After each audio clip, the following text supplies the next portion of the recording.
నాకెందుకు కోపమొస్తుంది? పిల్లల మీద ఎందుకలా అరుస్తున్నాను? చిన్న చిన్న విషయాలే ఎందుకలా భూతద్దంలో పెట్టి చూస్తున్నాను? అందరన్న మాటలను ఎందుకు నా మనసుకి తీసుకుంటున్నాను? ఏదో ఒకటి చేంజ్ చేయాలి అనిపిస్తుంది. కొన్ని రోజుల తర్వాత మళ్ళీ గివ్ అప్ చేసేస్తున్నాను. మీరు కూడా ఇలానే ఫీల్ అవుతున్నారా? అందరికీ నమస్తే. నేను మీ Lakshmikanta, stress management coach for house wife.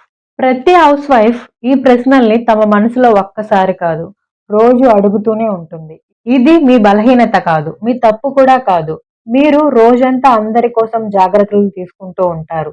కానీ మీకోసం ఎలాంటి జాగ్రత్త తీసుకోరు. అదే స్ట్రెస్‌కి కారణమవుతుంది. మన మనసు అలసిపోయినప్పుడు అది కోపంగా మారుతుంది. బాధలో ఉన్నప్పుడు ఏడుపుగా బయటకొస్తుంది. ఈ ఛానల్‌లో నేను మీకు ఒక్కటే ప్రామిస్ చేస్తాను. మోటివేషన్ మాటలు కాదు, లెక్చర్లు కాదు. Real life solutions, practical healing steps, house wife మనసుకి అర్థమయ్యేలా గైడెన్స్. మీకు నిజంగా పీస్‌ఫుల్‌గా జీవించాలి అనుకుంటే ఈ ఛానల్‌ను సబ్స్క్రైబ్ చేయండి. మీ మనసు మీకు శత్రువు కాదు. అది మీతో మాట్లాడాలని ప్రయత్నిస్తుంది.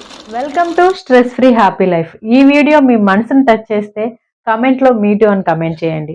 మర్చిపోకుండా మీకు తెలిసిన హౌస్ వైఫ్‌కి ఈ వీడియో షేర్ చేసేయండి.